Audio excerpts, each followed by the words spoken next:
Gracias, Señor Jesús. Toda la gloria sea para ti, mi Señor. Gracias, Señor Jesús. Así como estamos de pie en esta mañana, voy a pedir a Elena, por favor, que pase un segundito y nos traiga una lectura basada en el Evangelio según San Mateo, que guarda relación con lo que vamos a hacer y a escuchar a continuación, ¿sí? Así que prestemos atención a la lectura de Mateo, capítulo 26. Después. O como quiera. Me dijo, despídete de paso. Entonces me voy a despedir primero y después hago la lectura, ¿sí? Hermanos, ha sido una bendición enorme estar aquí entre ustedes. Espero que esto será el comienzo de muchas visitas, de mucha comunión, de mucha unión y amistad entre todos nosotros. Y quería dejarles con un versículo antes de pasar a la cita que con motivo de la Santa Cena. Dice: una cosa hago, olvidando ciertamente lo que queda atrás y extendiéndome a lo que está delante, prosigo a la meta, al premio del supremo llamamiento de Dios en Cristo Jesús. Y esto es lo que Dios puso en mi corazón decirles, lo he comentado ayer, que no miren atrás, no miren ni a derecha ni a izquierda, ni estén prestando atención a comentarios, a cosas que no edifican. Prosigan hacia la meta, puestos los ojos en Jesús, sin desviarse de la palabra de Dios, y verán como la luz que va a salir de aquí va a disipar las tinieblas que pueda haber fuera. No importa lo que los demás digan, solo importa cómo esté su corazón delante de Dios. Así que a proseguir a la meta, al premio del supremo llamado en Cristo Jesús. Y esa es la bendición que tenemos en Cristo y que es la clave de la victoria. Y ahora vamos a tener una lectura que dice así en Mateo capítulo 26, versículo 17. El primer día de la fiesta de los panes sin levadura, vinieron los discípulos a Jesús diciéndole: ¿dónde quieres que preparemos para que comas la Pascua? Y él dijo: id a la ciudad a cierto hombre y decidle: el maestro dice, mi tiempo está cerca. En tu casa celebraré la Pascua con mis discípulos. Y los discípulos hicieron como Jesús les mandó y prepararon la Pascua. Cuando llegó la noche, se sentó a la mesa con los 12 y mientras comían dijo: de cierto os digo que uno de vosotros me va a entregar. Y entristecidos en gran manera comenzó cada uno de ellos a decirle: ¿soy yo, Señor? Entonces él respondiendo dijo: el que mete la mano conmigo en el plato, ese me va a entregar. A la verdad, el Hijo del Hombre va según está escrito de él, mas ay de aquel hombre por quien el Hijo del Hombre es entregado. Bueno le fuera a este hombre no haber nacido. Entonces respondiendo Judas, el que le entregaba, dijo: soy yo, maestro. Le dijo: tú lo has dicho. Y mientras comían, tomó Jesús el pan y bendijo, y lo partió, y dio a sus discípulos y dijo: tomad, comed, esto es mi cuerpo. Y tomando la copa y habiendo dado gracias, les dio diciendo: bebed de ella todos, porque esto es mi sangre del nuevo pacto, que por muchos es derramada para remisión de los pecados. Y os digo que desde ahora no beberé más de este fruto de la vid hasta aquel día en que lo beba nuevo con vosotros en el reino de mi Padre. Hasta aquí la palabra del Señor.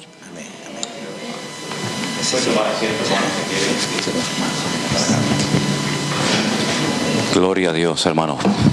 Damos la bienvenida a todos en esta mañana. Los niños pueden salir si quieren allá a sus clases de la escuela dominical, aquí abajo. Los demás nos quedamos aquí. ¿Hay alguna persona en esta mañana que no ha estado en estos días que hemos celebrado reuniones, tanto el viernes como ayer sábado? ¿Alguien que es la primera vez que está aquí? ¿Usted? ¿Cómo se llama, hermana? Nieves. No ha estado ni el viernes ni el sábado, ¿no? Lo dejó para hoy. Muy bien. Bueno, pues más vale tarde que nunca, ¿no? Dios les bendiga entonces, bienvenida. Gloria a Dios. Hermanos, antes de participar del pan y del vino y de explicar por qué tenemos que participar del pan y del vino, porque yo creo que todo lo que hacemos en la vida cristiana, sea orar, sea cantar, sea participar del pan y del vino, sea bautizarnos, en fin, sea lo que sea, tenemos que saber por qué lo hacemos. Para que cualquier persona en un momento determinado te diga, bueno, ¿y ustedes por qué, por ejemplo, toman todos pan y vino? Ah, pues no sé, siempre ha sido así. No, pero ¿cuál es la explicación? Entonces, yo creo que como cristianos tenemos el deber, tenemos la obligación de saber explicar nuestra fe y decir, pues mira, lo hacemos por esto y por esto. ¿Y por qué se bautizan ustedes de grande y no de niños? Pues por esto y por esto. Yo creo que no hay nada peor que ser un cristiano ignorante. Y lamentablemente abunda tanta ignorancia en las iglesias que a veces la gente repite las cosas como los loros. Pero es para pararlo y decir una pregunta, ¿usted qué está haciendo? ¿Que por qué está haciendo? ¿Por qué dice eso? ¿Por qué hace eso? Incluso a algunos pastores yo les he preguntado, hermano, una pregunta, ¿por qué usted predica eso? Bueno, es que una vez lo leí en un libro. Sí, pero... Entonces yo creo que nosotros tenemos la obligación de tener una fe que se puede explicar. Nuestra fe no es una fe loca, no es una fe ciega, no es una fe que repetimos, ya digo, como el loro, pero no hemos comprobado a la luz de las Escrituras si realmente lo que hacemos es correcto o no, por qué lo hacemos así, no lo hacemos de otra manera. Dice la Biblia que Él es nuestro culto racional. Él no anula la mente de la persona. No nos convertimos en tontitos, ¿no? No nos convertimos en robots, que hacemos las cosas, pero en el fondo no sabemos por qué las hacemos. Yo creo que eso forma parte del pasado, o debe de formar parte del pasado en la vida de cualquier creyente, y lo que tenemos que saber es el motivo, la razón bíblica, ¿verdad?, por la cual nuestra fe es así, y por qué se manifiesta así y no de otra manera, ¿verdad? No es cuestión de competir con nadie, ni de tener respuestas para rebatir a las personas o para ganar conversaciones, no, sino simplemente es para tu propio beneficio, ¿verdad? Y al mismo tiempo también para que le puedas explicar a un amigo, a un familiar, a un conocido, el por qué tú haces lo que haces y por qué tú crees lo que crees. No hay nada peor que un creyente que no tenga una explicación lógica y coherente de su fe. ¿Qué te pasó? ¿Estás enfadado? Ah, pensé que estabas enfadado conmigo. Ah. Amén, hermanos. Cierra tus ojos, vamos a orar un momentito en esta mañana, dándole a Él toda la gloria y la honra, dándole gracias, porque nuestra vida está en sus manos, nuestros hijos están en sus manos, nuestras familias, nuestros trabajos, todo está en sus manos. Él conoce nuestros tiempos. Él a veces dice sí, a veces dice no, a veces guarda silencio. Pero sea como sea, nuestro Dios es perfecto. Y hay millones y millones de personas, hermanos nuestros en la fe, que han pasado por situaciones también así como esta y peores aún todavía. Y se han levantado y han dado testimonio al mundo de que en medio del dolor, en medio de la tristeza, en medio de la pérdida, nuestro Dios está con nosotros. Y le damos en esta mañana toda la gloria a nuestro Dios, toda la alabanza. Y pedimos que como padres, como madres, como esposas, maridos, podamos siempre velar y cuidar de nuestras casas, porque ese es nuestro deber principal y mayor en la vida. Más que proveer bienes materiales, lo que tenemos que ser es cuidadores de nuestro hogar y no permitir que por ninguna rendija se meta el enemigo en nuestras casas. Y pedimos mucha sabiduría, sobre todo en estos tiempos tan difíciles y tan extraños, Señor, en los que tú has permitido que viviéramos y conociéramos. Danos mucha sabiduría, Señor, para poder discernir en todo tiempo, en todo momento, cómo tenemos que actuar, cómo tenemos que hablar, cómo tenemos que comportarnos y a veces también cómo tenemos que guardar silencio. Y gracias, Señor, por tu bálsamo, gracias por tus palabras, gracias por tu comprensión, Señor, que es real, es genuina y sabemos que contamos siempre con ella. Fortalécenos a todos en la fe, Señor. Levántanos a todos nosotros y que nunca, Señor, quitemos nuestra mirada y nuestra confianza de ti, Padre. Te damos muchas gracias por tu presencia en nuestras vidas. Aleluya. En el nombre de tu amado Hijo Jesús. Amén. Y amén. Gloria al Señor.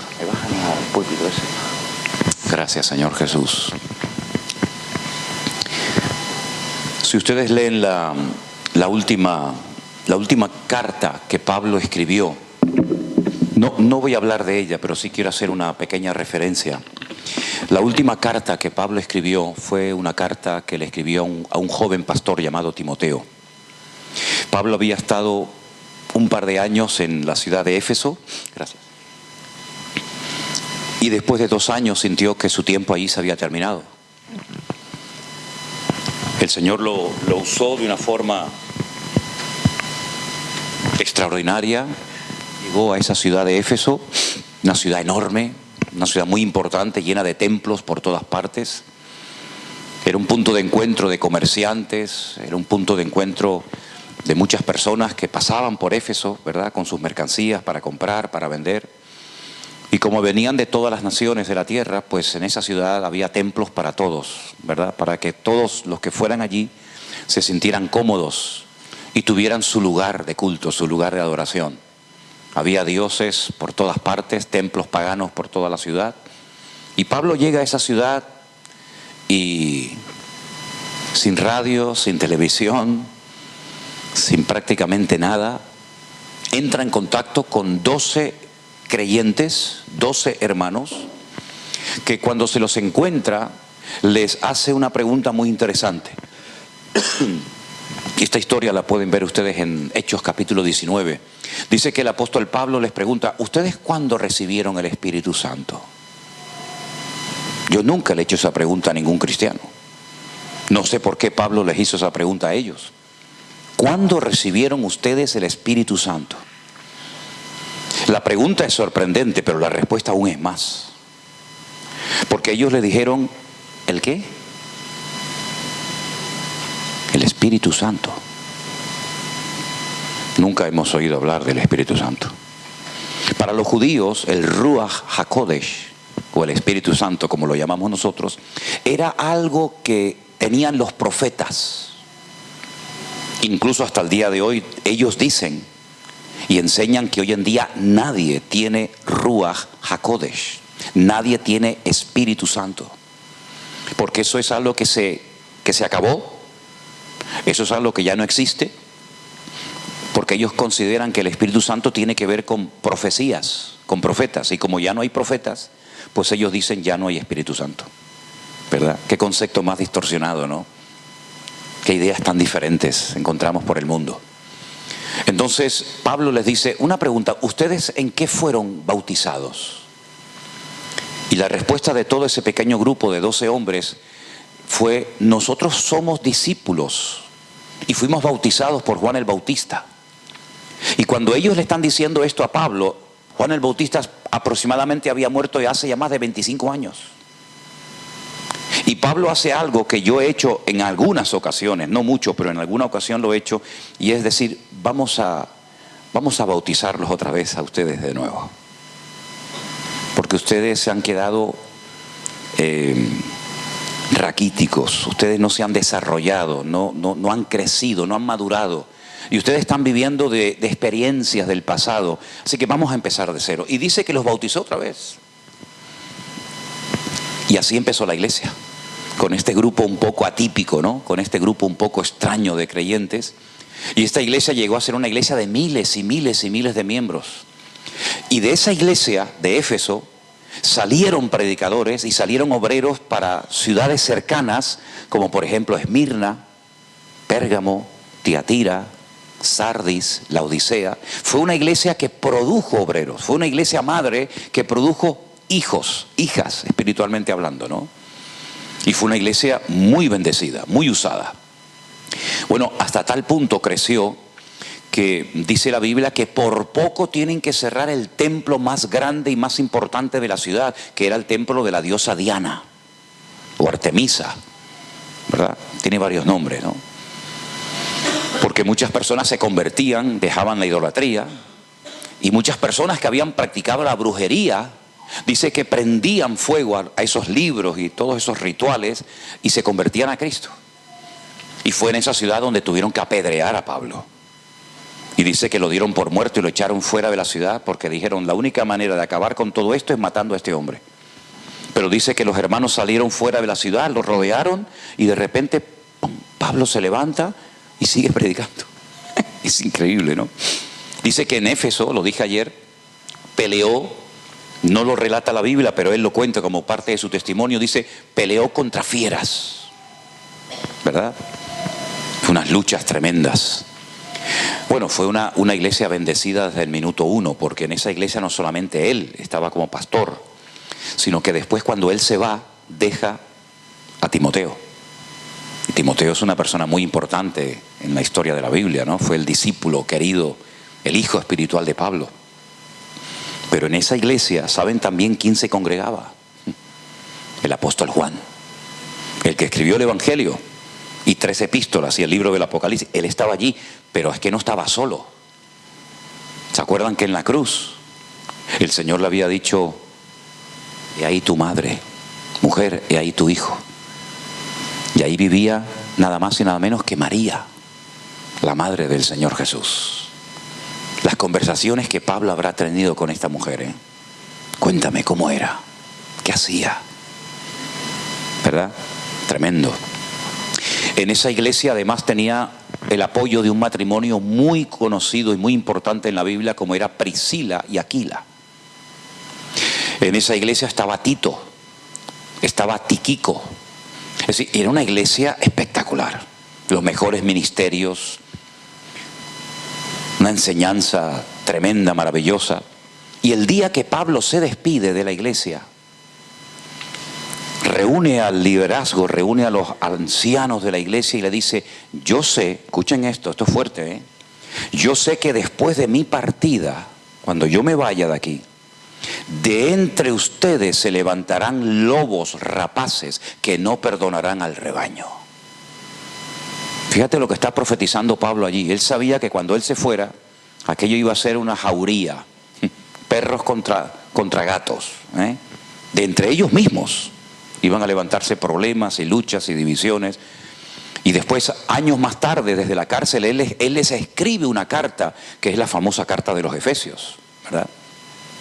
Y en el último libro de la Biblia, el Señor manda otro mensaje, ya el último, a la iglesia de Éfeso. De hecho, dice, escríbele al ángel de la iglesia en Éfeso, ¿verdad? Habéis trabajado, habéis sufrido, habéis tenido paciencia, habéis probado a los que se dicen ser apóstoles y los habéis hallado mentirosos, pero tengo contra ti que has dejado tu primer amor, ¿verdad?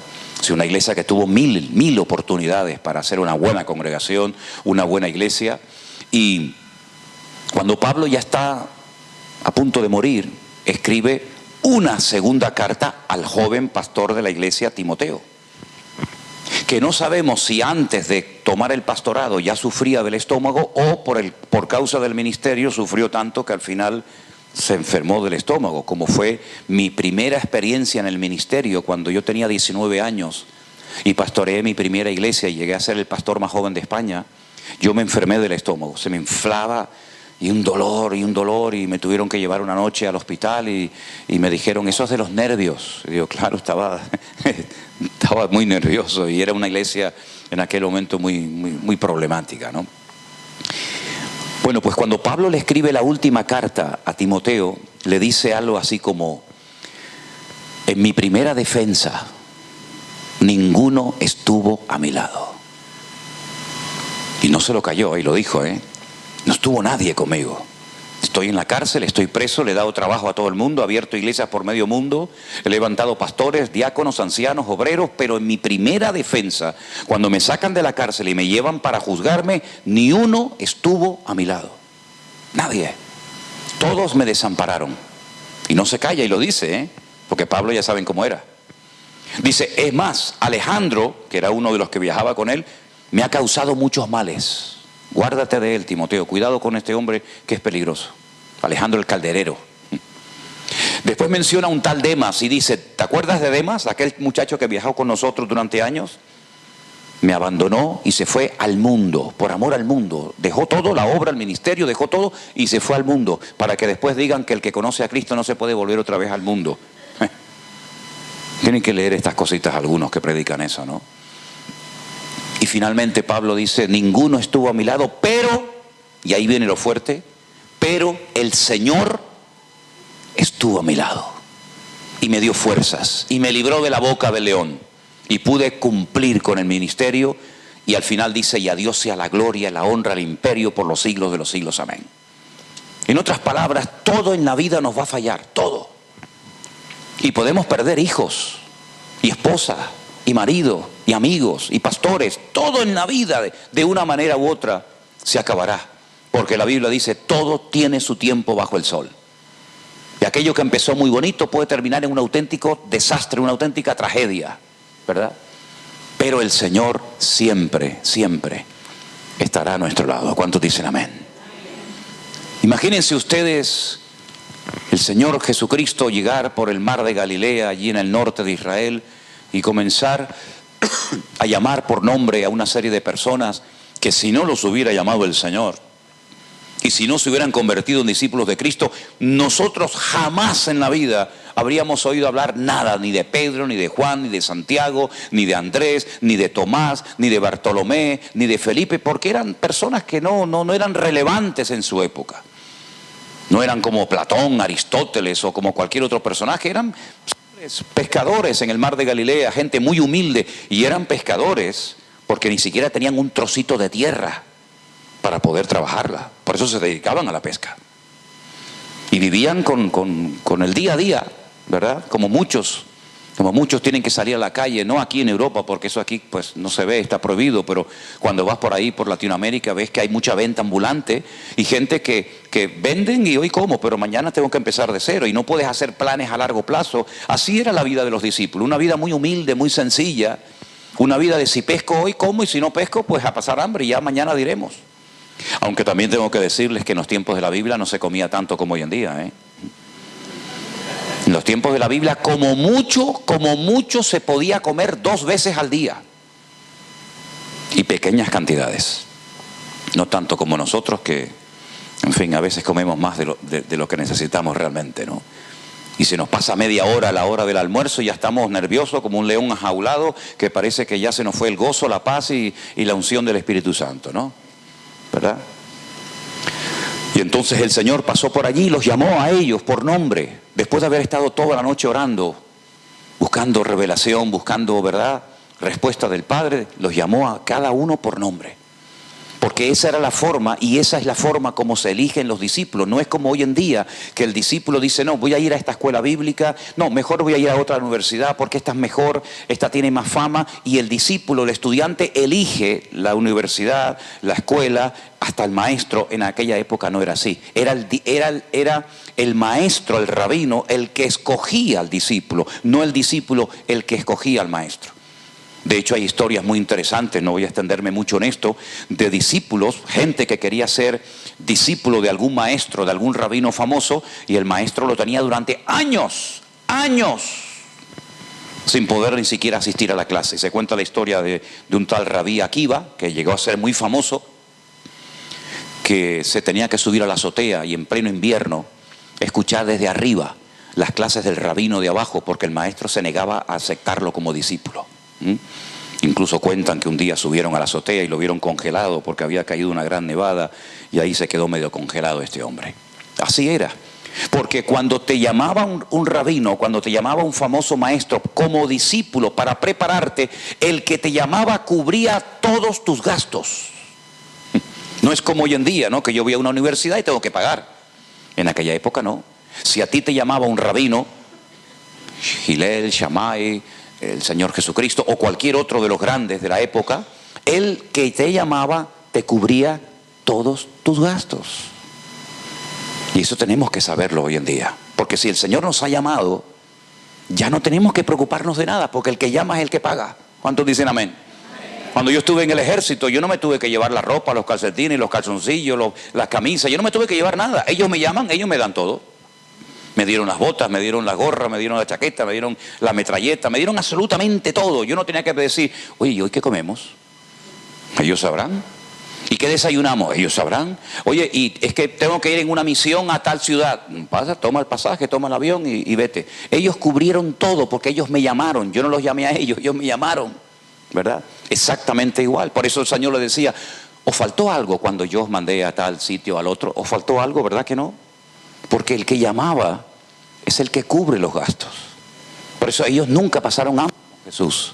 Por eso a ellos nunca les faltó de nada, porque el discípulo tenía la tranquilidad, ya estoy aquí, ya no tengo que preocuparme ni del trabajo, ni del... Por eso dejaron las redes, por eso dejaron las barcas, por eso lo dejaron todo, porque si tú nos llamas, Él se encargará de cubrir nuestras necesidades. No nuestros caprichos, pero sí nuestras necesidades, ¿verdad?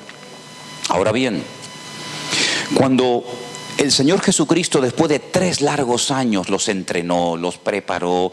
A mí me hace gracia cuando oigo a veces gente que dice, pero los discípulos no estudiaron, los discípulos no fueron a una escuela bíblica, ni se tuvieron que preparar para servir al Señor. Digo, ¿no? Tuvieron el mejor maestro del mundo. ¿O qué hacían desde que se levantaban hasta que se acostaban con el Señor Jesucristo? Si no era oír y preguntar y oír y enseñarles a trabajar juntos, ¿verdad? Eso fue la escuela más maravillosa del mundo, hermanos. A veces leemos un versículo y dice, no, está en Capernaum, y de repente un poquito más abajo lo vemos en Jerusalén. Pero ¿sabes cuánto se tarda desde Capernaum hasta Jerusalén caminando? Mínimo 1 semana. Pero no nos cuenta nada en el transcurso del viaje. Pero tuvieron que tener muchas conversaciones. Y cuando dormían por la noche alrededor de un fuego, cuántas preguntas, ¿verdad? Y Señor esto y Señor aquello, y por qué tal y por qué cual. Una escuela extraordinaria. Cuando ya al final termina ese periodo de entrenamiento, cuando fueron preparados, discipulados, porque discípulo viene de disciplina, de un trato directo y personal con el maestro, el Señor celebra una última cena. Si habéis prestado atención a la lectura de esta mañana que traía Elena, esa última cena se celebró en la ciudad de Jerusalén. Y esa última cena fue donde el Señor estableció algo que Jeremías había profetizado en el capítulo 19 de su libro, donde el Señor hablaba de que en el futuro lejano, no sabían cuándo ni dónde, Dios iba a hacer un nuevo pacto, nuevo y definitivo, el último. Si observamos a lo largo de la Biblia, vemos que Dios hizo pactos a lo largo de la historia. Por ejemplo, hizo un pacto con Abraham, y siempre había como una referencia, un botón de muestra de que se había hecho un pacto. Por ejemplo, decir, bueno, ¿y tú cómo sabes que Dios ha hecho un pacto contigo? No, Dios ha hecho un pacto conmigo, y en ese pacto, ¿qué te ha dicho? Que a través de mi vida, de mi descendencia, todas las naciones de la tierra van a ser bendecidas, y que mi descendencia va a ser como las estrellas del cielo y la arena del desierto. Ah, qué bien. ¿Y cómo puedes demostrar que Él hizo un pacto contigo? Y entonces era el pacto de la circuncisión, que se llama en hebreo Brit Milá. Brit en hebreo significa pacto. Milá es palabra, el pacto de la palabra. Dios me ha dado Brit Milá, Dios me ha dado el pacto de la palabra. ¿Se acuerdan cuando hace años los hombres hacíamos así? 5.000, ¿sí? Mira, ya está, no hacía falta firmar nada, era la palabra. Hoy en día hay que firmar, hay que ir a un abogado, hay que ir a un notario, y aún así, ¿verdad? El Brit Milá, el pacto de la palabra. Entonces él se circuncidó, y circuncidó a todos los de su familia, todos los sirvientes de su casa, porque Dios había hecho un pacto basado en su palabra con Abraham. Y cuando Noé salió del arca, le dijo, Noé, no tengas miedo, nunca más volveré a tomar la decisión de destruir a la humanidad por un diluvio. Bueno, ¿y qué señala ahí de ese pacto? Pues son palabras, pero no te preocupes, mira para el horizonte, y cuando vio el arco iris, que lo han querido coger muchos como señal de su libertinaje, de su vida desordenada, pero es algo que el Señor utilizó como una señal en el horizonte, decir, ves, es un arco pero que apunta hacia arriba, no es un arco que apunta hacia la tierra. Es un arco hermoso que refleja los 7 colores que hablan de las 7 manifestaciones del Espíritu de Dios, ¿verdad? Por eso los diferentes nombres. Y esa es la señal. Cada vez que lo veas en el horizonte, tú tienes que recordar, tú y tu descendencia, que nunca más, por mucho que llueva, nunca más la humanidad será destruida por un diluvio. Hay una señal del pacto, ¿verdad? A David le dijo, hizo un pacto, el pacto davídico, que nunca faltaría un hijo varón que se sentara en su trono. Y eso se cumplió en la figura de Jesús. El Señor Dios le dará el trono de David su padre y reinará sobre la casa de Jacob para siempre y su reino no tendrá fin. Le dijo el arcángel Gabriel a María, ¿verdad? También había pactos entre personas. Se podía hacer un pacto. Por ejemplo, había un pacto que era, por ejemplo, vamos a tomar un acuerdo, no sé, con la descendencia, con alguna propiedad o con lo que sea. Y entonces dice que los hombres se ponían la mano bajo del muslo. Eso no es lo que dice el libro de Hebreos. Era sobre sus partes. Si tú no cumples el pacto, quedas estéril y no tendrás nunca descendencia. Eso es lo que se hacía. Pasa que el cura Casidoro de Reina no se atrevió a traducir eso y dijo, bueno, se ponían la mano debajo del muslo. No era así. Y se hacían un pacto. Había pactos de sal, también comían sal, ¿verdad? Por eso los judíos antes de comer echan sal en la mesa y con un trozo de pan hacen así y comen, es pacto de sal. Y hay muchos tipos de pactos en la Biblia. Sin embargo, el Señor Jesucristo hizo un último y nuevo pacto de sangre. De sangre. Lo más parecido a un derramamiento de sangre donde hay un pacto es cuando vemos a David que junto con su íntimo amigo Jonatán, que era el hijo del rey Saúl, por consiguiente el príncipe heredero al trono de Israel, Jonatán reconoce que él no va a ser rey. Él sabe que el futuro del país no pasa por él. Él en un acto de humildad reconoce que su amigo David, que es un pastor, yo soy príncipe, este es un pastorcillo, él es el que va a ser el rey y yo voy a estar a tu lado apoyándote y voy a ser tu mano derecha. Entonces dice que hicieron un pacto. El texto original dice se cortaron. Ahora les voy a decir dónde se cortaron.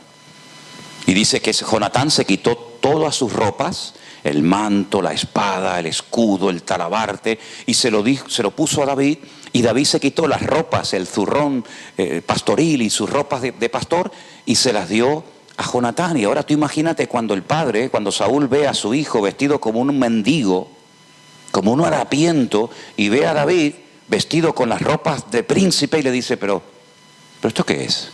Que este va a ocupar el trono cuando yo muera. Por eso lo odiaba a muerte y lo quería matar, porque pensaba que le había comido la cabeza a su hijo, y dice, esto hay que matarlo a esta gente. Pero dice que ellos hacen un pacto, cortaron un pacto. Entonces se cortaron aquí las muñecas, juntaron sangre con sangre y dijeron, nos defenderemos a muerte. Eso fue lo que hizo David con Jonatán. Entonces cuando hacías así decía, uy, mira, este tiene una marca aquí y aquel también tiene una marca aquí. Es que han hecho un pacto de sangre entre ellos. ¿Te das cuenta? Eso es lo que hicieron David y Jonatán. Y el Señor Jesucristo también tenía heridas en sus manos, en sus pies y en su costado, porque hizo un pacto de sangre. Pero en este caso no es la sangre de él y la de otra persona, sino era su propia sangre. Y por eso él coge 2 elementos muy conocidos que todo el mundo puede tener en su casa, como es pan y vino. Y entonces él dijo, cada vez que ustedes quieran recordar este pacto de amor que yo he hecho con la humanidad, la forma de recordarlo es tomando pan y vino. Pero ellos lo hacen todos los sábados, los judíos hacen esto todos los sábados. Lógicamente no lo llaman Santa Cena. Es la fiesta sagrada de la semana llamada el Shabbat, donde el papá coge una copa y hace lo que se llama Kiddush, y hace una oración especial y coge la copa de vino, y él bebe, y después a cada uno de sus hijos les da un poco. Y entonces cuando tú vas al libro de los Hechos dice que comían juntos con sencillez, partiendo el pan en las casas. No es que estaban celebrando la Santa Cena, es que hacían la fiesta del Shabbat, donde lo importante es partir el pan y beber vino. Y de ahí viene lo que llamamos hoy en día la Santa Cena. Y ellos lo hacen todos los sábados, absolutamente todos los sábados del año, ¿verdad? Es la fiesta más sagrada de la semana. Y para ellos es tan sagrada que cuando ya salen las primeras estrellas en el sábado por la tarde, tienen tanta tristeza de que se va ese día sagrado que hacen una ceremonia con una vela trenzada que la llaman la Havdalah. Y lloran diciendo, se nos va el Shabbat hasta el siguiente Shabbat, ¿verdad? Constantemente de esta manera. Ahora Jesús, el Señor Jesucristo, la noche que celebró el nuevo pacto, coincidía con una fiesta sagrada, muy sagrada en Israel, porque es la primera del calendario judío. Saben que hay un calendario religioso y hay un calendario civil. El calendario religioso tiene 360 días. Y en ese calendario hay una serie de fiestas de obligatorio cumplimiento. La primera del año, que se celebra entre el mes de marzo, abril, cuando empieza la primavera, de hecho se llama el mes de Aviv, A-V-I-V, Aviv, que significa primavera, ¿vale? Pues ellos celebran la fiesta de la Pascua, que ellos la llaman Pesaj. Y Pesaj significa saltar. ¿Quién saltó en la fiesta de Pesaj? ¿Quién saltó esa primera noche? El ángel enviado por Dios a Egipto. Cuando dice la Biblia que el Señor le dijo, mata al cordero, no rompas ningún hueso, córtalo de tal manera que ningún hueso se quiebre, y coge la sangre y entonces pinta un poco la puerta, el dintel, los postes de la casa, y cuando por la noche salga el ángel a herir a los primogénitos y vea la sangre en vuestra puestra, hará Pesaj, saltará, irá saltando de una casa a otra y entrará solamente donde no estén bajo la sangre. Y entonces ellos todos los años celebran la fiesta de Pascua. Y es muy bonita, es muy bonita. Todo lo que se hace, todo lo que se dice, todo tiene una razón de ser. Tienen unas hierbas muy amargas que las tienen que comer, saben a rayos, para que recuerdes la amargura de la esclavitud en Egipto. Las mojan en agua con sal. ¿Agua con sal para qué? Para que cuando pruebes ese agua salada, recuerdes las lágrimas que derramaron nuestros antepasados en Egipto. ¿Te das cuenta? Tienen una masa que le meten un muñequito dentro. Y el que lo encuentra le dan un premio y le dice, y ese muñequito metido, enterrado en una masa, ¿qué simboliza? Dicen, no sabemos, no saben la explicación. Nosotros sí sabemos qué representa ese muñequito escondido, ¿verdad? Así como estuvo Jonás en el vientre del enorme pez 3 días y 3 noches, así estará el Hijo del Hombre enterrado en lo profundo de la tierra. Pero ellos no saben eso. Comen el cordero, el plato fuerte de la noche. Algunos me dijeron una vez, Jesús era vegetariano, era vegano, ¿verdad? Digo, déjate de cuento. ¿Cómo que vegetariano y vegano? Jesús comía carne, mijo. Y carne buena de cordero. De la mar el mero y de la carne el carnero, ¿no? Y al final comen un postre que lo llaman caroset con K, que es como un ladrillo. Igual parece un ladrillo cuadrado, le echan mucha canela por encima, parece igual que un ladrillo, para que recuerden los ladrillos que construyeron, que hicieron sus padres en el pasado para construir los templos, las casas y las pirámides de Egipto, ¿no? ¿Verdad? Todo tiene una razón de ser, todo, absolutamente todo. Y preguntan, papá, ¿por qué esto? Y papá, ¿y por qué lo otro? ¿Y por qué esto? Y es toda la noche pregunta, respuesta, pregunta, respuesta. Hay juegos, hay canciones, hay tantas cosas. Y esa noche fue cuando el Señor Jesucristo decidió hacer el nuevo pacto. Ahora, el pan que comen no es este pan, no sé cómo será el pan que hoy vamos a participar. Permíteme un segundito. Yo, que más raro, ¿no? Es como pan de molde, llamamos en España, ¿no? Bueno, en la Pascua no se come este pan porque no puede tener levadura.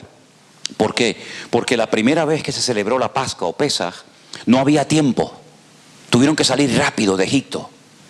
Ya habían estado mucho tiempo, 400 largos años.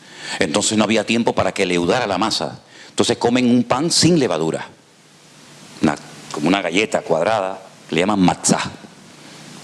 Y entonces el padre coge la matzá, el pan sin levadura, lo parte y dice a todos, este es el pan de aflicción que comieron nuestros padres en Egipto, comamos de él. Y comen todos.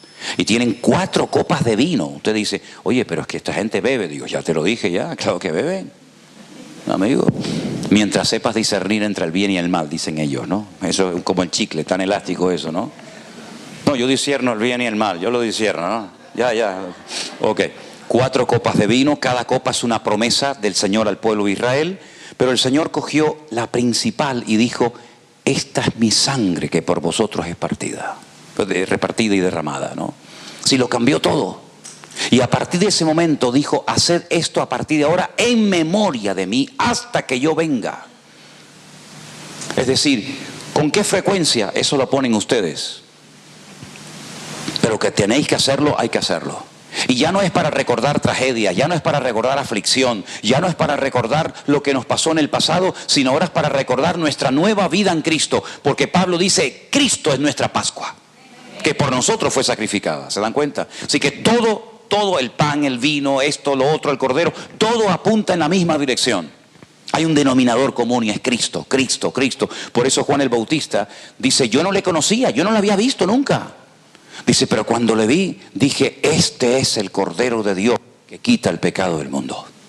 Y él relacionó aquel animal inocente, el cordero, con el Señor Jesús. Porque el cordero es el único animal que cuando lo vas a matar no grita. Coge un cerdo para matarlo. Ay, amigo.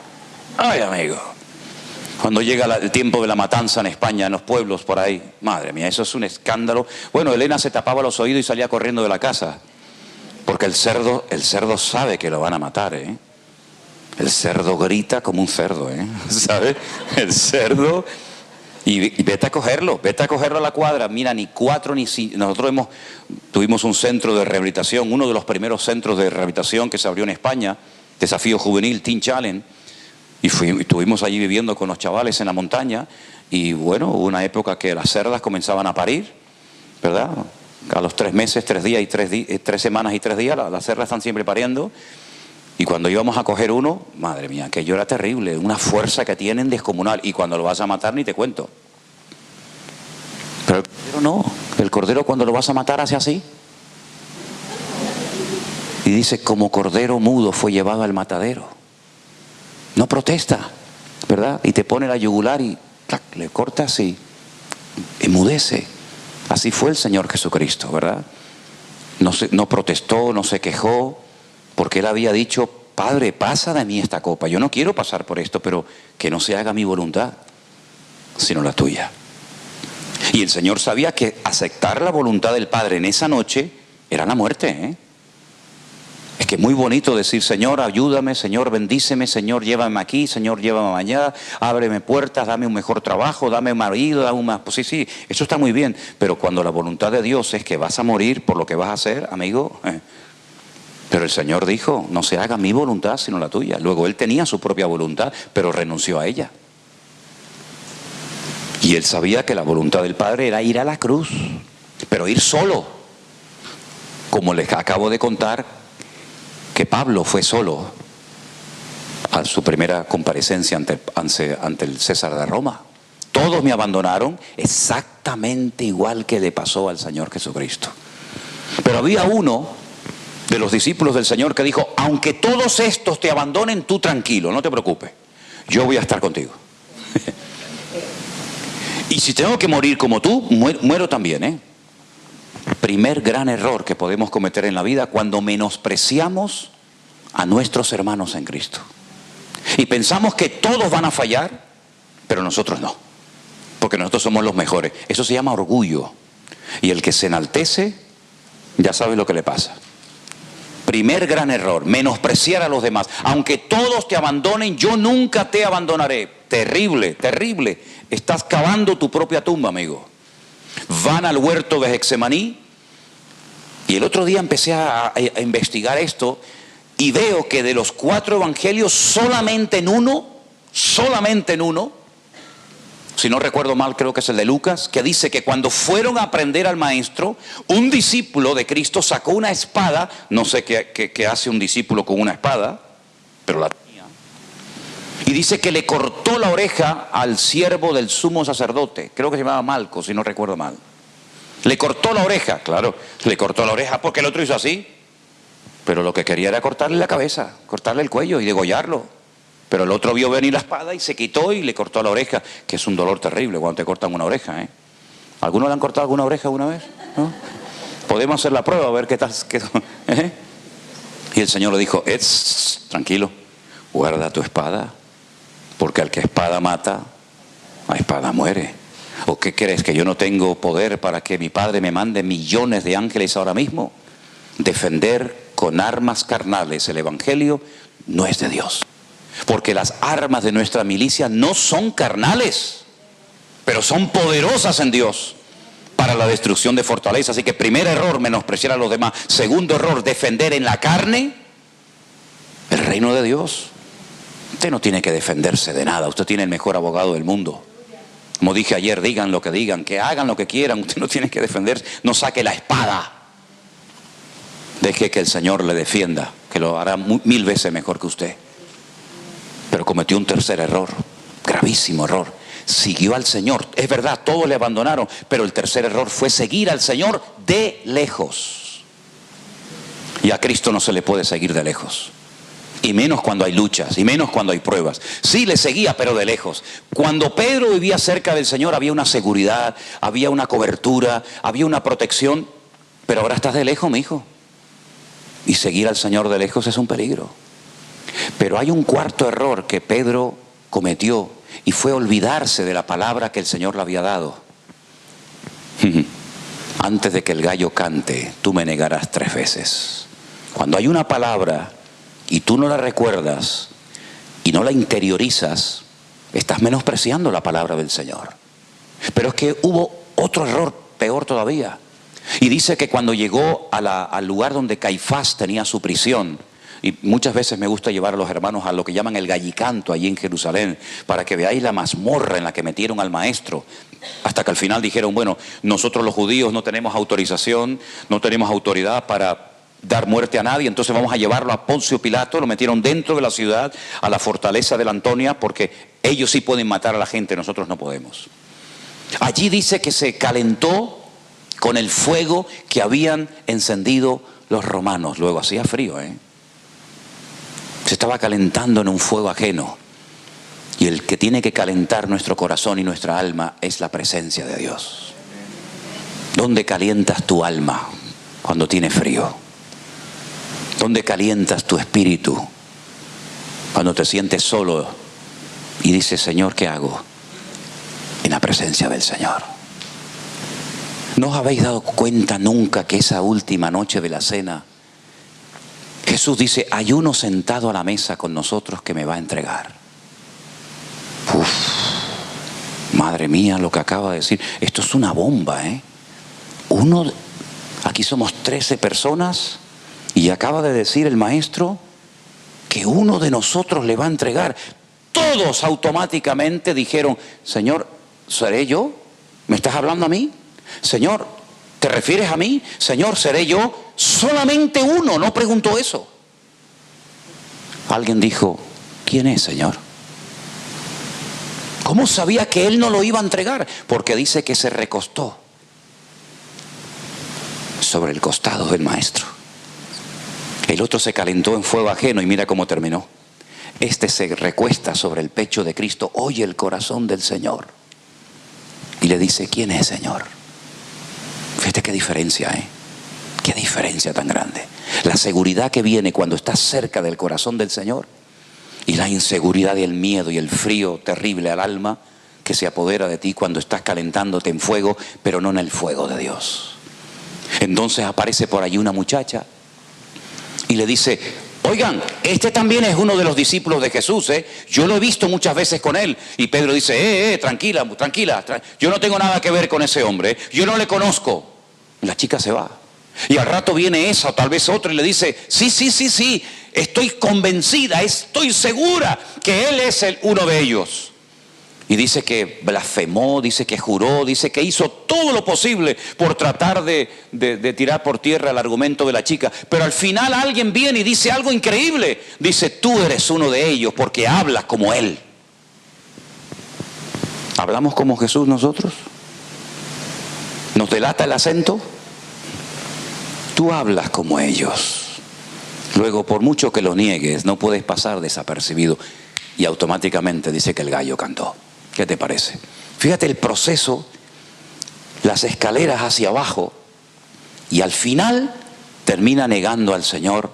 Y dice que cuando ya lo niega, sacan de la mazmorra al Señor, sube unas escaleras que aún existen en Jerusalén, y dice que Jesús lo miró, y ahí se cruzan las miradas de Pedro y de Juan, y dice que cuando vio al Señor, dice que lloró amargamente, como diciendo, madre mía la que he liado, madre mía lo que acabo de hacer, he apostatado de mi Señor, le he negado públicamente. Y él dijo una vez, yo lo escuché que dijo, todo aquel que me niegue delante de los hombres, yo le negaré delante de mi Padre en los cielos. Y dice que salió llorando amargamente, sin palabras, solamente un cruce de mirada. Miren en la Biblia las veces que Cristo no dice nada, solamente mira a una persona. Es increíble lo que pasa. Con la mirada se lo dijo todo. Y lloró amargamente. Y todos sabemos el resto de la historia. 3 días más tarde, cuando el Señor resucita y se presenta por allí una mujer que parece que era la única que se acordaba que Él había dicho que iba a resucitar, le dice el Señor a María Magdalena, que era de un pueblecito de al lado del mar de Galilea que se llama Magdala, que era donde se salaba el pescado para que no se echara a perder.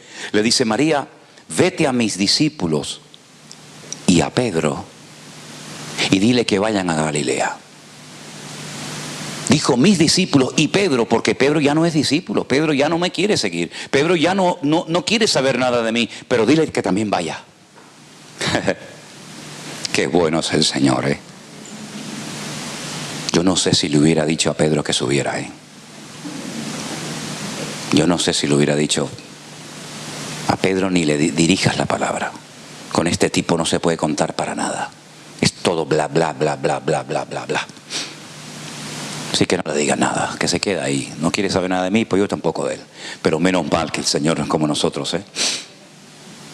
Y allí sube Pedro, destrozado. ¿Y a qué se dedica? Pues a lo único que sabe hacer en la vida.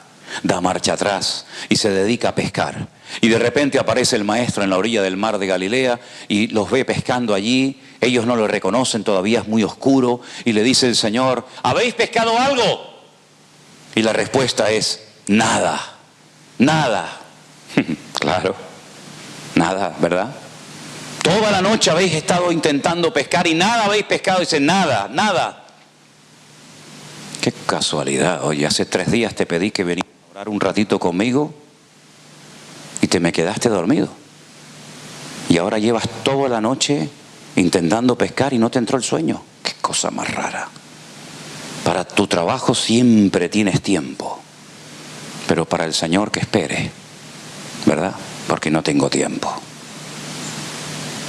Y entonces ahí el Señor lo restaura y le dice, pues si me amas tanto, no me hables más, apacienta mis corderos. Ya has hablado mucho, Pedro, ya has hablado demasiado, déjate de tantas promesas y te juro, y sí, Señor, y cuenta con... No, ya no me digas nada, tú me amas, sí, me amas de verdad, Señor, tú lo sabes todo, muy bien, pues apacienta mis corderos. Y además te digo algo más, cuando eras joven hacías lo que te daba la gana, ibas a donde querías, eras como un caballo desbocado. Ay, amigo, pero cuando seas viejo te van a llevar a donde tú no quieras ir y vas a extender tus manos. Entonces Juan dice, esto se lo dijo dando a entender con qué tipo de muerte iba a glorificar a Dios. ¿Qué te parece? Él sabía cómo iba a morir, de viejo y crucificado. Claro, aquello es muy fuerte y entonces le dice, pero Señor, ¿y a este no le vas a decir nada? Como diciendo, ¿ahora qué? Y el Señor le dice, déjalo a él. Eso es lo que nos dice el Señor a nosotros hoy. Dejen la vida de los demás. Déjenlos. Yo estoy hablando contigo, no estoy hablando con Juan ni con él. Estoy hablando ahora contigo. Tú déjalo, ¿verdad? Entonces, hermanos, en esta mañana, cuando tomemos este pan y este vino, eso representa dolor. Eso representa muerte. Eso representa un sacrificio, un derramamiento de sangre tremendo. Y no fue la sangre de uno cualquiera, fue la sangre del bendito Hijo de Dios. Porque cuando uno está en la cárcel por un delito que ha cometido, te aguantas. Pero él estuvo en la cárcel sin ningún delito. A él lo mataron por sanar enfermos, por ayudar a viudas, por atender niños, por hacer milagros. Pero dice que como cordero fue llevado al matadero, no se le hizo justicia, y su generación, ¿quién la contará? Dice Isaías capítulo 53, ¿verdad? Pero por su llaga fuimos nosotros curados. Todos nosotros nos descarriamos como ovejas, cada cual se apartó por su camino, pero Dios dijo, en este voy a cargar todo el pecado de la humanidad. Y cuando uno comete un pecado se siente mal, ¿sí o no? Pues imagínate cargar el pecado de toda la raza humana en una sola persona. Eso nunca lo vamos a poder entender. Desde el primer crimen que se cometió en la historia, de un hermano que se levanta contra su propio hermano y luego tiene la desfachatez de decirle a Dios, ¿y acaso yo soy guarda de mi hermano? Yo que sé dónde está mi hermano, ¿verdad? Desde ese criminal hasta el último que viva en este planeta Tierra, el Señor le cargó a Jesús encima todo el pecado de la raza humana. De los que habían muerto, de los que vivían en aquel momento, y nuestro también, que no habíamos nacido, pero el Señor sabía que también íbamos a pecar contra Él. Por eso Él no tiene que morir cada 10 años o cada generación. Él murió una vez y para siempre por los que habían muerto, por los que no habían nacido y por los que existían en aquel momento. Un sacrificio perfecto y completo. Por eso es un disparate cuando, por ejemplo, éramos católicos, íbamos a la iglesia. Y yo siempre le digo esto a la gente, cuando usted entra a una iglesia católica, ¿qué es lo que usted ve al final del pasillo? Pero da igual, hermano, en Bélgica, en Alemania, en España, en Italia, en Roma, donde usted quiera. Cuando usted entra a cualquier iglesia católica del mundo y usted entra por el pasillo, no se fije en los cuadros, en las estatuas, en el techo, no. Fíjese lo que hay al final del pasillo y usted va a encontrar un altar. Lo que se conoce en la iglesia católica como el altar mayor, donde se hace ¿qué? El sacrificio de la misa. Y al lado, un púlpito pequeñito para leer los santos evangelios. Porque lo importante es el sacrificio de la misa. La bendición de la sagrada forma o de la Eucaristía. ¿Se acuerdan aquello? Redonda, ostra redonda. Lo mismo que hacían los sacerdotes babilónicos, adoradores del sol, que tenían un pancito redondo y una cosita aquí en la cabeza, para decir, mira, estos son los que adoran al sol. Y se postraban ante el sol, como el sacerdote se postra y levanta la sagrada forma, y hay 3 letras en todas las hostias antes de que la rompa, con los nombres de las 3 divinidades o dioses que se adoraban por Nimrod en Babilonia. Ay, amigo. Y cuando viene el obispo a hacer la misa, viene con un sombrero que es como la boca de un pez. ¿Sí? ¿No lo han visto?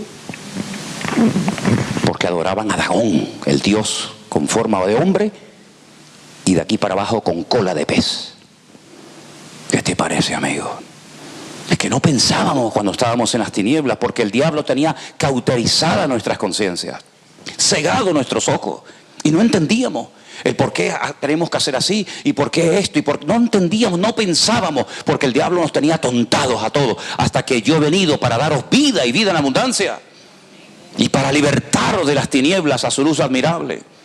Y nuestra vida era exactamente igual que el primer libro de la Biblia. La tierra estaba en tinieblas, desordenada y vacía. ¿Y nosotros cómo estábamos, hermanos? En tinieblas, desordenados y vacíos. Hasta que Cristo vino a nuestro corazón y convirtió las tinieblas en luz, llenó el vacío con su presencia y ordenó nuestra vida, para poder dar testimonio al mundo de que ahora somos nuevas criaturas. Las cosas viejas pasaron, he aquí todo es hecho nuevo. ¿Cuántos dicen amén? Entonces, mis queridos hermanos, tendremos pruebas, tendremos luchas, tendremos dificultades, pero esto que vamos a hacer en esta mañana es el acto más tremendo que Dios ha hecho a lo largo de la historia. Más grande que cuando bajó al monte Sinaí y le dio las tablas de los 10 mandamientos a Moisés. Esto es más grande que eso. Más que cuando el Señor puso por primera vez en la historia de la humanidad el arco iris en el horizonte. Esto es más importante que eso. Más importante que cuando abrió el Mar Rojo para que las tribus de Israel pasaran. Esto es más importante que eso. Más importante que el maná, más importante que el agua de la roca, más importante que las codornices, más importante que cualquier cosa es que el Hijo de Dios se humanara, se encarnara, el verbo, la palabra se hiciera carne y habitara entre nosotros y viéramos su gloria y terminara derramando su vida por nosotros. Esto es lo más grande, ya no hay más, nada más que Dios vaya a hacer en el futuro, ya lo hizo todo, ya lo hizo todo, ya no hay más.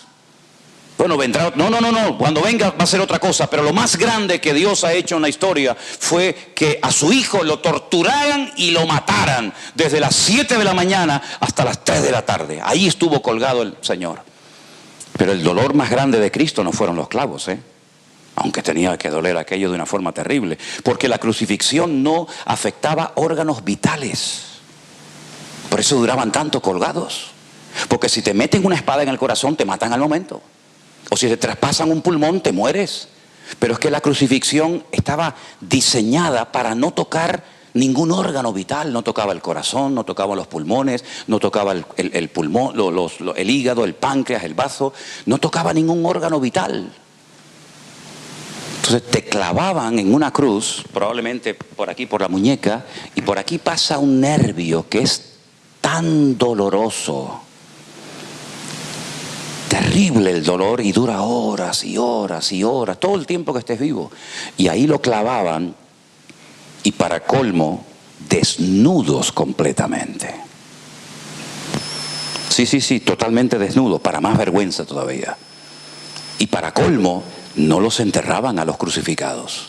Se los comían porque no los enterraban, no los crucificaban en montañas. No, los crucificaban al lado del camino, para que cuando murieran los perros comieran sus carnes, los cuervos, los buitres, etcétera, etcétera. Era algo terrible, terrible. Y entonces con el peso no podías respirar y cada vez que te levantabas era un dolor tremendo y cuando ya volvía hasta que finalmente morías. Y así murió el Señor de esa manera.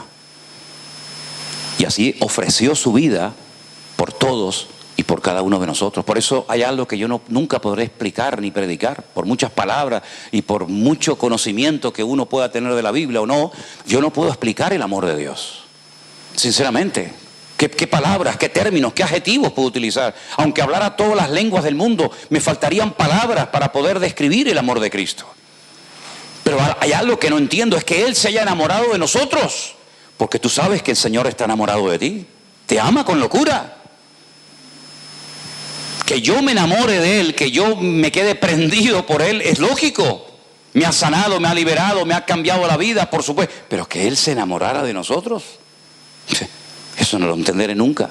Pero el dolor más grande de Cristo, ya digo, no fue ni los clavos, ni la corona de espinas, ni los latigazos que le dieron, que le arrancaron toda la piel, toda la carne de la espalda. No es correcto cuando dice por sus llagas, no dice, el texto dice por su llaga, era una llaga de pies a cabeza. Le arrancaron toda la piel de la espalda con unos látigos especiales que diseñaron los romanos, con trocitos de huesos y con garfios, etcétera, etcétera. Le ponen un manto en la espalda para que se empape la sangre.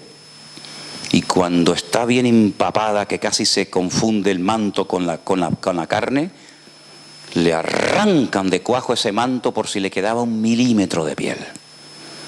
Y ahora clavado en una cruz con las espaldas que se veían los tendones y los huesos, por eso dice que lo desfiguraron.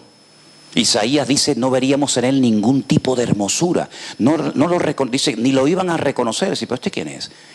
Toda la cara deformada, golpes por aquí, golpes por allá, terrible, ¿verdad? Y estando en la cruz, se acuerda de su madre. Fíjate tú. Y le dice, Juan, hazte cargo de esta mujer, llévate a la casa. Y Padre, perdónalos, porque no saben lo que están haciendo. Es impresionante, hermano, ¿no les parece? Como para dejar al Señor por unas faldas, como para dejar al Señor por una noche de placer, después de todo lo que Él hizo por nosotros, ¿verdad? Tremendo, ¿verdad? Y todo eso lo vamos a recordar en esta mañana, hermanos. No porque seamos mejores que nadie, no porque seamos más dignos que nadie, sino por la misericordia y el amor de Dios. Tú y yo estamos en pie en esta mañana en este lugar. Y por eso decía aquel gran poeta que ya está en la presencia del Señor, en aquel poema que decía: así, Señor, yo quisiera también amarte, como el joven Daniel, a ti sonriendo entre el rugir de fieras, o bendecirte con el último aliento como el mártir Esteban. Así, Señor, yo quisiera amarte, en esas 10 centellas de tu ley que matan, dan vida y atormentan, hacer un Sinaí de mi cerebro y de mi corazón, 2 tablas que pregonen tu advertencia. Así, Señor, yo quisiera amarte, mas si la fe me falta y soy débil y cual Pedro te niego, vuelve, Señor, inquiéreme y te diré: Señor, tú lo sabes todo, tú sabes que yo te amo. Hoy nos pregunta el Señor a nosotros: ¿ustedes me aman a mí realmente? Nunca le podremos amar a Él como Él nos amó a nosotros, evidentemente, jamás. Cuando yo leo 1 Corintios 13 y recientemente hablé en Tenerife de 1 Corintios 13, les dije: quiero dejar bien claro antes de comenzar a compartir este mensaje que yo no tengo este amor. Yo no lo tengo, ni como padre, ni como marido, ni como pastor, ni como nada. Yo no tengo este amor. Que todo lo cree, todo lo soporta, no guarda rencor, no se irrita. No, yo no tengo ese amor hoy por hoy. Oramos y pedimos al Señor, pero ese amor perfecto de perdonar, de amar, de que no me afecte nada, yo no he alcanzado ese nivel de amor. No sé si hay alguien aquí que ya lo tiene. Bueno, gloria a Dios. Enséñanos entonces a amarte, a amarnos, ¿verdad? Entonces, no, yo me fui de la iglesia porque no había amor. ¿Y por qué te fuiste? Si tú lo tienes, ¿por qué no te quedaste para enseñarle a los demás cómo se ama? Es que yo no veo que haya amor aquí. Bueno, pues usted que lo tiene, enséñeme a mí cómo se hace para amar de esa manera, ¿verdad? Nuestro modelo de ejemplo de amor no es el pastor, no es el marido, no es la esposa, no es el amigo. Nuestro modelo a imitar de amor es Cristo. Ahora fíjense, y quiero terminar en esta mañana el mensaje diciendo esto: nos amó tanto, tanto, tanto el Señor, de una forma tan incomprensible, que por primera vez en la historia de la humanidad, en los tiempos, el Padre se separa del Hijo. Nunca se habían separado, aunque sí físicamente, porque el Hijo estaba en la tierra y el Padre se quedó en la gloria. Pero dice: yo quiero, Padre, pedirte por ellos. No quiero que los quites del mundo, yo quiero que los guardes del mundo, y quiero pedirte que sean uno, perfectos en unidad, como tú y yo somos uno, ¿verdad? Siempre habían estado juntos desde la eternidad. Allí en el jardín del Edén estaba el Padre, estaba el Hijo, estaba el Espíritu Santo. Por eso dicen entre ellos: oye, hagamos al hombre a nuestra imagen y semejanza, ¿sí? ¿Verdad? Y cuando dice el Señor: no se preocupe, no les dejaré huérfanos, sino que vendremos, plural, y haremos morada en ustedes. Nunca se habían separado. Pero el grito desgarrador de Cristo en el madero fue: Dios mío, ¿por qué me has desamparado? ¿Sabes por qué? Por mi culpa, y por la tuya, y por la de cada uno de nosotros. Porque en ese momento era la personificación del pecado. Ya no era ese santo, cordero y bendito Hijo de Dios, sino era el pecado personificado. Tus adulterios, tus mentiras, tu lujuria, tu pornografía, tus drogas, tu desorden. El Señor se la cargó a Él para que tú y yo no tuviéramos que morir. Porque la paga del pecado es la muerte, pero Él cargó todo el pecado de la humanidad sobre Cristo. Para que tú y yo no tuviéramos que morir, sino que creyendo en Él tuviéramos vida eterna y no viéramos condenación, sino pasáramos de muerte a vida. Ese es el gran amor de Dios, tremendo. Y ese es el amor que tenemos que tener entre nosotros los creyentes. Y si no lo tenemos, tenemos que pedirle al Señor que nos dé ese amor. Y ese es el amor que dice la Biblia que cuando lo tengamos y lo sepamos manifestar, porque el amor no es algo que hay que averiguar que me ama, no, el amor hay que demostrarlo y hay que exteriorizarlo y hay que practicarlo, ¿verdad? Como parte del fruto del Espíritu Santo en nosotros. Dice: cuando ustedes se aman de esa manera y con esa profundidad, el mundo va a creer que ustedes son mis discípulos. Por eso el mundo no se convierte, por eso el mundo no quiere ser como nosotros, porque nos ve peleados y nos ve criticándonos y nos ve que unos están por un lado y nos ve que unos están por otro. Pero cuando el mundo vea que nos amamos como Él nos amó a nosotros, todos dirán: estos son verdaderamente los hijos de Dios. Entonces esa es la gran tragedia de la iglesia. No es que seamos pocos, o que seamos muchos, o que el pastor no sea un buen maestro, o que el local sea muy caro. No, ese no es el problema real de la iglesia. El problema real que tenemos es que no nos amamos. Porque si nos amáramos, no tendríamos ningún problema en soportarnos. Le pregunté una vez a una hermana, pero usted ¿cómo aguanta todo lo que le hace su marido? La forma como la humilla, cómo la trata, Y me dice, es que lo amo. Digo, bueno, sarna con gusto no pica. Y ese hijo drogadicto, ese hijo ladrón, ese hijo mujeriego, ese hijo que va y viene y le roba y entra, y le preguntas a la madre, pero ¿cómo aguanta usted tanto? Dice, porque es mi hijo y porque lo amo. ¿Y por qué nos aguanta tanto el Señor? Ahora voy al culto, ahora no voy al culto, ahora creo, ahora no creo, ahora gloria a Dios, ahora no quiero saber nada de Dios. ¿Por qué nos aguanta tanto nuestras malcriadeces? Porque nos ama. Y nos amó tanto que se hizo carne y habitó entre nosotros. Eso es un misterio que nadie te puede explicar con palabras. Porque es algo que solamente le pertenece a Dios. Poder creativo con la palabra, ¿verdad? Que se cristalice, que se materialice la palabra. Yo no puedo decir en esta mañana, mesa, y aparece una mesa. Yo no puedo decir carro o coche, y aparece un carro, un coche. No tengo ese poder de crear en la palabra, pero Dios sí. Dios sí. Dios dijo, sea la luz, y fue la luz. Dios dijo, y fue lo que Dios dijo, ¿verdad? Y esa palabra dice que era Él. Él es la palabra, y la palabra es Él. Y esa palabra se humana, se hace carne, y pudimos ver la palabra en carne y hueso, que fue nuestro Señor Jesucristo. Por eso, mis queridos hermanos, cuando uno comienza a entender todo esto, yo lo primero que sentí en mi corazón hacer en aquellos primeros años de mi conversión, yo le dije, Señor, si todo esto es verdad, si esto es verdad, que tú moriste por mí, que tú fuiste crucificado, que aguantaste todo tipo de humillaciones por mí, que te meten en una tumba donde yo he estado un montón de veces y la he visto con mis ojos vacía, y tú sales a los 3 días y sigues vivo. Si esto es verdad, esto se lo tengo que contar a todo el mundo. ¿Cómo me voy a callar yo cuando tengo el mensaje más importante del mundo? Yo tengo y tú también como creyente, tenemos un mensaje más importante que todos los políticos inútiles que se reúnen aquí en Bélgica. Tenemos un mensaje que cambia vidas, que resucita muertos, que une matrimonios, que hace milagros, señales y prodigios. Y es el precioso mensaje del Evangelio. Y estamos todos bajo una cobertura, bajo un pacto, que es la sangre de Jesucristo. Y así como el ángel veía la sangre en la puerta y se iba y no había muerte, nosotros estamos cubiertos con la sangre de Cristo. Y por eso hoy podemos celebrar dignamente del pan y del vino.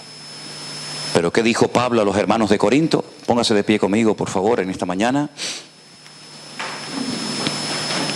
Pablo dijo cosas tremendas sobre esto.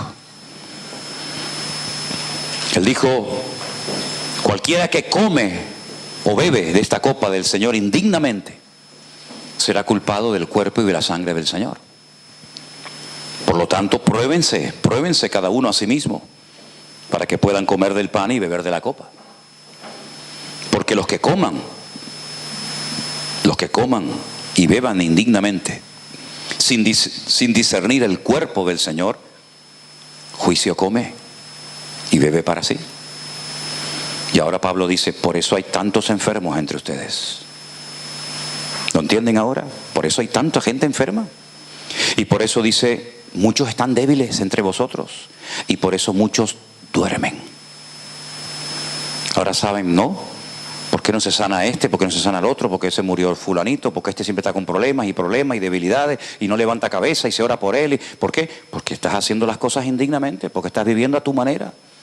Engañando a tu mujer, engañando a tu marido, engañando al pastor, engañando a todo el mundo, pero a Dios no lo puedes engañar. Y Pablo habla claramente, dice, ese es el motivo por el cual la iglesia de Corinto no levanta cabeza. Todo el día hablando en lenguas, pero eso no es lo importante. Todo el día haciendo esto, sí, pero enfermos, débiles y muertos. Esa es la realidad de la iglesia de Corinto. ¿Por qué? Porque cuando llega el momento de tomar dignamente el pan y el vino, que es decir, identificarme con la obra de Cristo, como no eres sincero, como no realmente aplicas a tu vida lo que eso significa, por eso trabajas y trabajas y trabajas y nunca te llega. Y aunque ganaras 1 millón de euros, no te llega. Porque no tienes la bendición de Dios. Porque Proverbios dice, más vale bocado seco y en paz con la bendición de Dios que un montón de cosas sin la bendición de Dios. Lo mismo que le decía, exactamente lo mismo que el profeta Ageo le decía al pueblo. Pero ustedes no se dan cuenta que ya no llueve como antes. Ustedes no se dan cuenta, los agricultores, que siembran mucho y recogen poco. Cuando el más bruto del mundo sabe que usted siembra un saco de papa y recoge 20. Porque es al revés. Los animales se mueren, no, el dinero no llega nunca a nada. Por mucho que trabajes, por mucho que cobras, nunca te llega. Es como meter el dinero en un saco roto, porque habéis abandonado la casa de Dios. Pero es que hoy en día los cristianos del siglo XXI somos iguales. Criticamos a Pedro, criticamos a Moisés, hablamos de cómo era el pueblo de Israel, qué rebeldes que eran. ¿Y nosotros cómo somos, hermanos?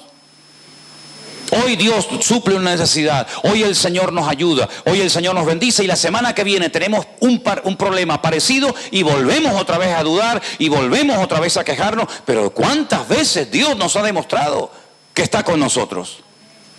Nos faltó de algo en la pandemia, hermanos. ¿No nos demostró Dios que cuando todo estaba cerrado y humanamente hablando el mundo estaba en un caos y muerto de miedo, el Señor bendijo y cuidó de su pueblo?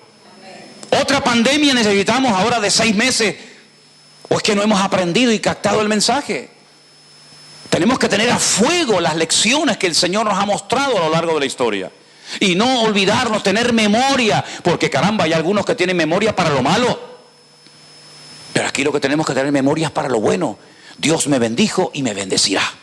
Dios estuvo conmigo y Dios volverá a estar conmigo. Él me cuidó, me protegió y lo volverá a hacer porque Él es inmutable. Él es el mismo ayer, hoy, para siempre. Y por eso en esta mañana queremos, como dice aquí, participar dignamente, examinándonos a nosotros mismos para que no seamos castigados. Así que cuando se reúnen para comer, no se reúnan para juicio. Cierre esos ojos en esta mañana, mi querido hermano y amigo. Oh, bendito sea el nombre del Señor. Queremos pedirte en esta mañana, Señor, que lo hagamos dignamente. Sabemos lo que este pan y este vino representa. Humillación, sacrificio, dolor, muerte. Pero todo eso no fue inútil ni en vano, ni pérdida de tiempo, sino todo eso fue para traer bendición a nuestras vidas, restauración a nuestras vidas, y para que podamos disfrutar de una relación directa contigo. Gracias, Señor, porque hoy nos abres los ojos y nos muestras a la luz de tu palabra cómo tenemos que vivir una vida cristiana decentemente y con orden delante de ti, en obediencia, sometidos a ti en santidad. Y por eso te pedimos que bendiga, Señor, este momento tan especial en nuestras vidas. Ponemos este tiempo en tus preciosas manos, en el nombre de Cristo Jesús, nuestro Señor.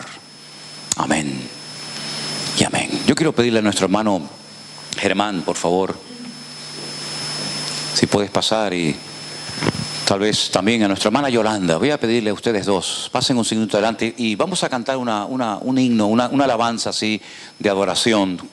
Y los hermanos van a comenzar a repartirles el pan y el vino. Usted sabrá si puede participar o no. Si pastor, yo puedo, usted sabrá, yo no conozco su vida. ¿Usted está en orden? ¿Ha aceptado al Señor? ¿Quiere ir en serio con Cristo? No hay nada que lo impida. Pero si usted sabe que no estás en orden, ¿para qué vas a participar del pan y el vino? Hermano, es que yo todavía no estoy bautizado. ¿Pero dónde dice la Biblia que hay que estar bautizado para tomar el pan y el vino? ¿Dónde dice eso? Bueno, si usted me lo enseña, yo digo, ay, perdón, hermano, discúlpeme. Si usted está en orden delante de Dios, porque hay gente que está bautizada pero está en desorden. Entonces no es mejor no estar de momento bautizado pero estar en orden, que estar bautizado y estar en desorden, ¿verdad? Por lo tanto, examínese, dice la Biblia, a usted misma. ¿Está en serio? ¿No está llevando una doble vida? ¿Está viviendo en santidad delante del Señor? No hay ningún impedimento para que usted participe. Así que voy a pedir a los hermanos que pasen a repartir el pan y el vino. Espérense hasta que todos estemos servidos. Cantamos juntos una alabanza, si puede ser. Y después juntos participamos del pan y del vino en esta mañana, en el nombre del Señor. Gloria a Dios. Hay por aquí otra bandejita. Tal vez, Verónica, ¿estás por ahí? Tú nos puedes ayudar y vas repartiendo, aunque sea por esta parte, las copitas. Y cuando todos estemos servidos, participamos juntos. Gracias, hermano. Gracias, Señor Jesús. Te alabamos. Gracias, Dios.